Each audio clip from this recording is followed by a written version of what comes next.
The most influential changes in 1920 to 1940 America was the political changes, from the right-wing conservatism into modern liberal politics due to the impacts of Great Depression and Prohibition on U.S. society.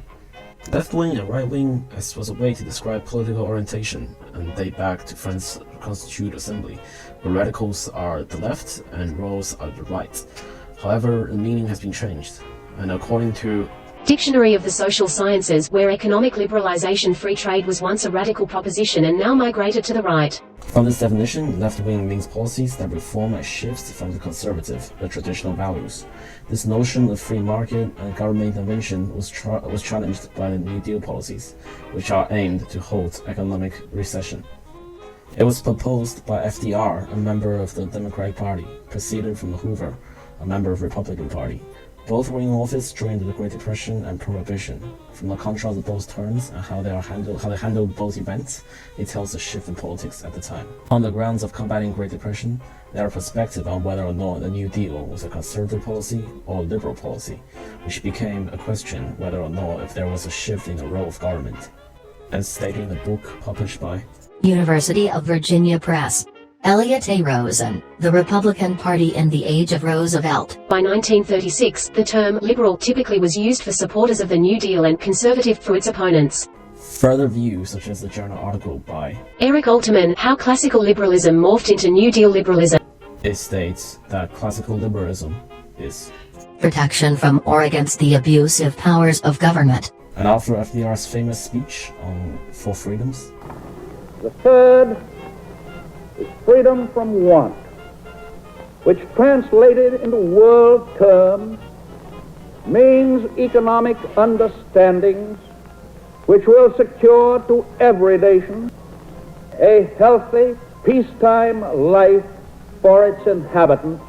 have right to make comfortable living, which expands the central idea of classical liberalism. As the article states, that FDR accepts the protection from overreaching governments, but also sought to create one that provides citizens with the tools they needed to live lives of honor and dignity. This justifies the needs for larger government and government intervention, which is shown in the Second New Deal, such as the Social Security Act, a system of social welfare program in which younger working people support older and retired people. On the other hand, the view on New Deal being right-winged, inside of which it was compared with right-wing fascism. Hoover later described FDR's premise on the New Deal policy was both socialism and fascism. It would lead the country on a march to Moscow.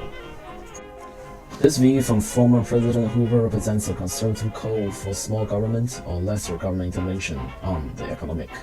This perspective of New Deal was assessed by Kiran Klaus Patel, book Soldiers of Labor, whom summarized that the likeness due to Germany and US was both facing similar problems. The steps are needed to reduce mass unemployment. In an attempt to achieve that goal, both nations subsequently employed what were often strikingly similar instruments of economic and social policy. On this level, the crisis led to a limited degree of convergence. To summarize, the New Deal was largely a left-wing policy, being one of the policies introduced by FDR to combat the recession. The fact that FDR was elected 3 times straight shows a changing attitude from the US society, where American historian Eric Foner states the New Deal made the government an institution directly experienced in Americans' daily lives and directly concerned with their welfare. Roosevelt changed the meaning of liberalism from laissez-faire economics and limited government to the belief in proactive government to provide welfare and quality of life for its people.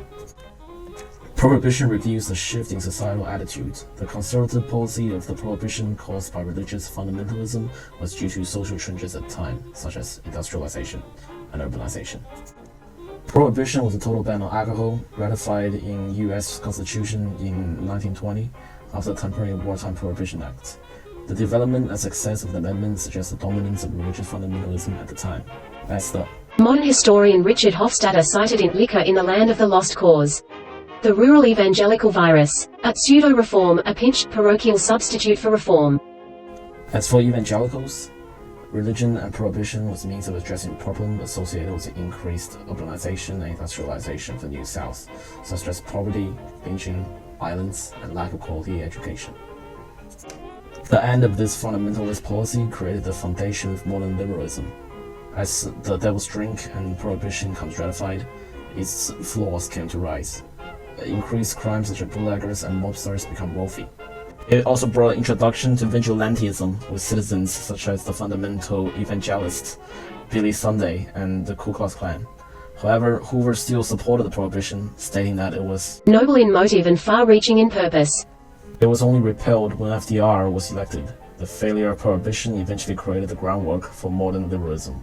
This view, posed by Lisa McGeer, a historian at Harvard University, states that due to the rise of vigilantes such as the KKK, trampled civil liberties in their raids, creating legal crises, which led to saw the importance of preserving civil liberties, leading to the defense of individuals' rights that has been a hallmark of liberal ideology since. Therefore, conservative policy of prohibition caused by social changes of industrialization and urbanization at the time resulted in a recognition of the need for civil liberty, the foundation of modern liberalism. From both the response of the Great Depression and Prohibition, he reviewed the changing nature of the U.S. society at the time, where social changes such as industrialization, urbanization caused Prohibition, which led to development of modern liberalism. The support from public for FDR and its New Deal changed the role of government. The shift in political view in U.S. is the most influential change of 1920 to 1940 in steps towards modernism.